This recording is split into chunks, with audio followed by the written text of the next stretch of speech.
Hello friends, welcome to my channel Bio World with Gauri Ma'am.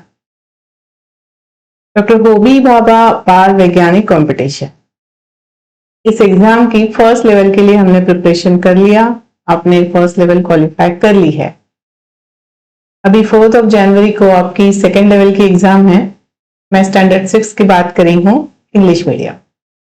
Yes, standard 6 Marathi medium English medium दोनों की exam 4 जनवरी को है। आज हम जानने के लिए आए हैं which topics you should study well। हम बात कर रहे हैं स्टैंडर्ड 6 इंग्लिश मीडियम। ठीक है, तो कौन से टॉपिक्स आपको अच्छे से प्रिपेयर करने हैं इसके बारे में हम जानेंगे आज के वीडियो में। यहाँ देखो, सबसे पहले डेंसिटी, मास, वॉल्यूम, ये तीनों टॉपिक्स रिलेटेड हैं। मास, किसी भी चीज का मास, जैसे कि पेंडुलम का अगर एग्जांपल लेते हो तो पेंडुलम का मास फाइंड आउट करने के लिए आपको स्प्रिंग बैलेंस यूज करना है। तो ये प्रैक्टिस रखना, using spring balance how will you find out the mass of any object. हो सकता है पेंडुलम, हो सकता है इरेजर, हो सकता है शार्पनर। ठीक है, छोटी छोटी चीजें, या फिर मार्बल्स। तो ये प्रैक्टिस कर रखो। इसके अलावा volume, to find the volume of particular object, जहां पर हम मेजरिंग सिलेंडर में वाटर यूज करते हैं और using water when you dip that object you can find the volume of that object. तो इसके बारे में पढ़ के रखना। Once you come to know the mass and volume of particular object, you can find the density of that object, because density is mass upon volume. Got it? Yeah. फिर देखो next जो है टॉपिक वो है acid base. यहाँ पर आपको ध्यान रखना है what is acid, what is base, ये आपको पता होना चाहिए। कुछ सोल्यूशन अगर दिया गया है तो वो सोल्यूशन एसिड का है या बेस का है, इसे आइडेंटिफाई करने के लिए हम लोग पीएच पेपर यूज करते हैं। यूजिंग पीएच पेपर या फिर using litmus paper you can identify the given solution is acid और बेस। तो ये असल में क्या है? Blue pH paper, blue litmus paper turns pink in which solution, pink litmus paper turns blue in which solution. ये सारी चीजें पढ़ के रखना जहां पर आपको एसिड बेस पर क्वेश्चन बनेंगे। पीएच पेपर है, लिटमस पेपर है, इसी के साथ यहाँ कुछ लिक्विड इंडिकेटर्स भी यूज होते हैं, जैसे मिथिल रेड है, मिथिल ऑरेंज है, फिनोक्टालिन इंडिकेटर है। इनका भी कलर किस एसिड में कौन सा होता है, बेस में क्या चेंजेस आते हैं, इसके बारे में आपको पढ़ना है। आगे की टेस्ट है आयोडीन टेस्ट। ये बहुत फेमस टेस्ट है। स्टार्च के लिए हम करते हैं आयोडीन टेस्ट। बहुत सिंपल होती है। स्टार्च अगर प्रेजेंट है तो आयोडीन सॉल्यूशन डालने के बाद it will change the colour to blue black. अगर एब्सेंट है तो कलर चेंज नहीं होगा। तो ये आयोडीन टेस्ट, ये काफी सिंपल होती है, इसमें कुछ हजारडस केमिकल नहीं है। ये काफी बार अलग अलग तरीके से पूछी जा सकती है। आगे का पॉइंट है ह्यूमन ऑर्गन सिस्टम्स। इसमें अलग अलग ऑर्गन सिस्टम्स हम जो पढ़ते हैं अपनी थियरी में, उसके बारे में एक तो वहां इमेज रखी जा सकती है या फिर मॉडल रखा जा सकता है। पर्टिकुलर पार्ट को लेबल करके उस पार्ट का फंक्शन बताइए, उस पार्ट का नाम बताइए। इस तरीके के क्वेश्चंस ह्यूमन ऑर्गन सिस्टम पर बन सकते हैं। यहाँ पर रेस्पिरेटरी सिस्टम, सर्कुलेटरी सिस्टम, इसके अलावा what you study is skeletal system. Particular bone को लेबल करके दे दिया, which type of bone is this, और उसका फंक्शन, उसका लोकेशन, उसका साइज। वह सबसे छोटा बोन के बारे में पूछ रहे हैं। Are you getting? इस तरीके से जो भी ऑर्गन सिस्टम्स हमने अब तक पढ़ी है उसके बारे में, उसके वहां उसमें कौन कौन से ऑर्गन्स आते हैं और उनके क्या क्या फंक्शंस है। या फिर ऑर्गन्स को पार्ट्स में दिया गया रहेगा, आपको बोलेंगे इनको सीक्वेंस में लगाइए। जैसे कि डाइजेस्टिव सिस्टम के ऑर्गन हैं, ईजोफेगस है, माउथ है, स्टमक है, स्मॉल इंटेस्टाइन, लार्ज इंटेस्टाइन, इनको इनकी इमेजेस रखेंगे अलग अलग सीक्वेंस में, रैंडम सीक्वेंस में। और पूछा जाएगा इनको सीक्वेंस में लगाइए। ठीक है, दिखने में काफी सिंपल लगते हैं क्वेश्चंस, मगर उस दिन के प्रेशर में आपको ये 6 मिनट के पीरियड में सॉल्व करने हैं।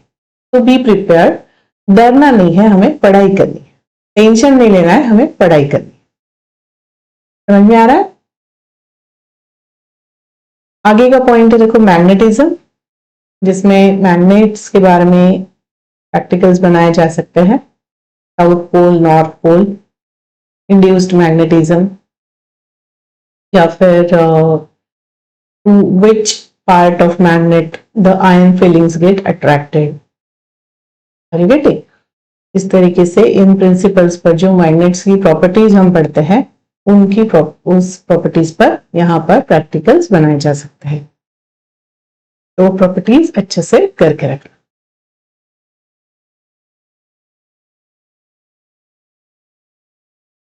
यस, आगे देखो, find the number of images, मतलब ये लाइट टॉपिक से क्वेश्चन है जहां पर 2 मिरर्स रखे हैं। If 2 mirrors are kept in particular angle, उसमें किसी ऑब्जेक्ट की कितनी इमेजेस बनेगी। Say 2 mirrors are kept in a 90-degree angle with each other. So how many images are formed when the object is kept in between these 2 mirrors? यहाँ पर आपको वो formula याद रखना है, n is equals to 360 degrees divided by a minus 1, जहाँ पर n is number of images, a is angle between the mirror। Done?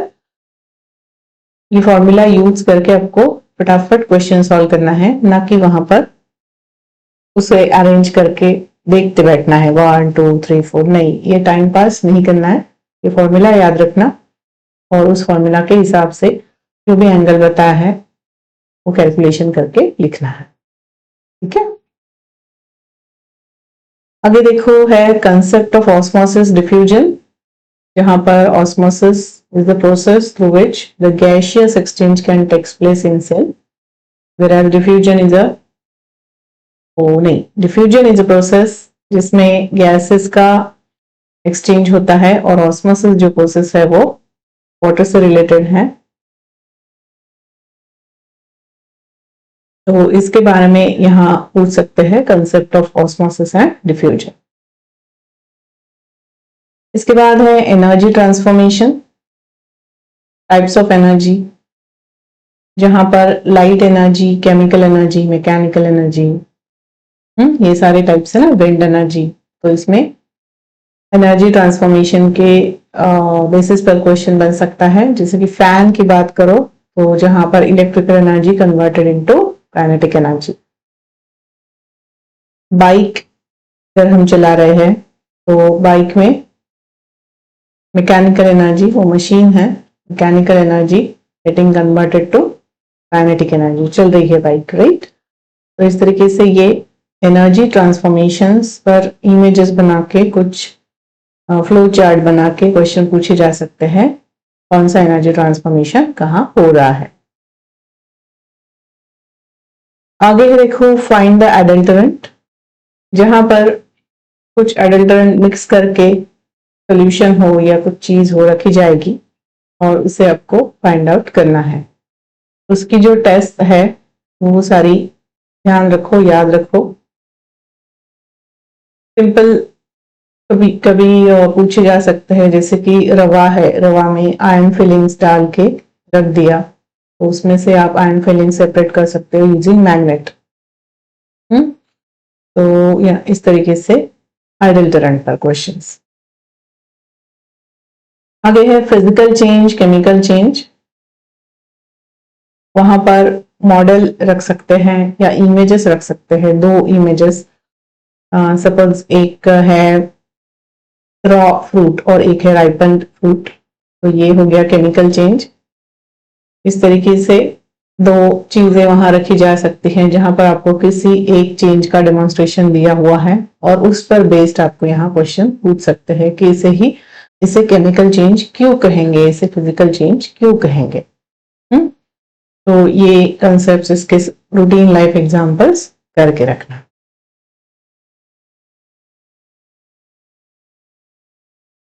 अगर देखो specimen identification from biology, biology में वहां पर आपको स्पेसिमेंस रखे जाएंगे जिसमें डाइकॉट मोनोकॉट सीड्स को आइडेंटिफाई करो, या फिर tap root system, fibrous root system, reticulate venation, parallel venation, simple leaf, compound leaf, ये जो दो दो टाइप्स आते हैं ना, flowering plant, non flowering plant. इस तरीके से एनिमल्स की बात करो तो oviparous, viviparous, cold blooded animal, warm blooded animal. और क्या हो सकते हैं, इस तरीके से स्पेसिमेन आइडेंटिफिकेशन वहां पर पूछा जाएगा। सीड्स रखेंगे, एनिमल्स के मॉडल या फिर एनिमल्स की इमेजेस रख सकते हैं, कार्निवोरस है, हर्बीवोरस है। और वो आपको बताना है। 5 इमेजेस रखी गई है तो इसमें से कार्निवोरस कौन कौन से हैं, ओमनिवोरस कौन कौन से हैं। ठीक है, इस तरीके से एनिमल्स के बारे में पूछ सकते हैं और प्लांट्स के बारे में, जहां पर स्पेसिमेन आइडेंटिफिकेशन आपको करना है। अगर देखो मेडिसिनल यूजेस ऑफ प्लांट्स, तो ये भी बहुत फेवरेट टॉपिक है, जहां पर प्लांट के हमें फिर से वही मॉडल्स या फिर इमेजेस रख देंगे और उसे आइडेंटिफाई करने के बाद उसके मेडिसिनल यूजेस आपको बताने हैं। इसमें ध्यान रखना रूटीन लाइफ में जो चीजें हम यूज करते हैं उसके बारे में पढ़ के रखना, जैसे हल्दी है, अदरक है, एलोवेरा है, तुलसी है।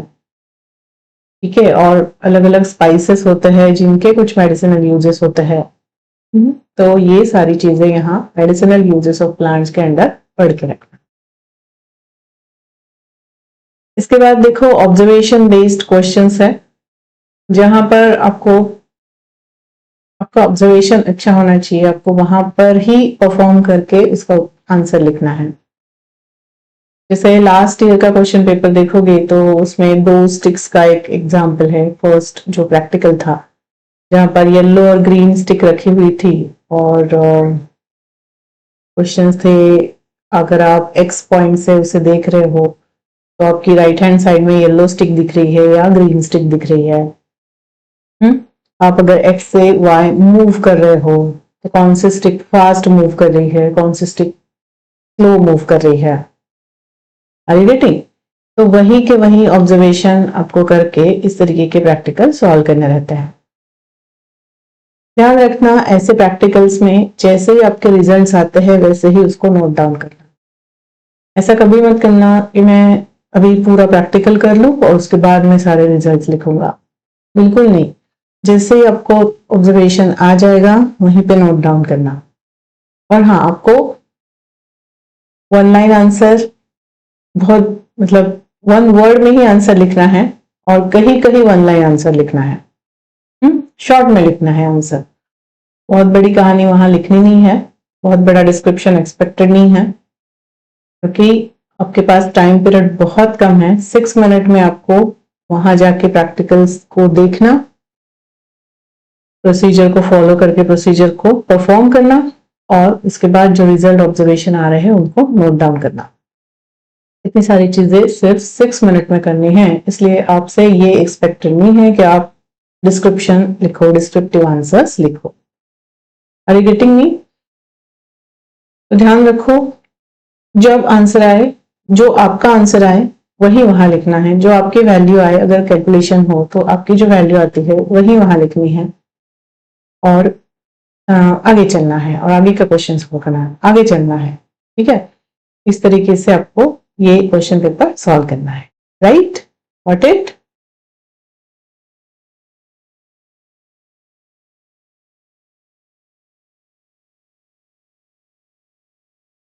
राइट, तो अभी के लिए इतना बता रही हूँ।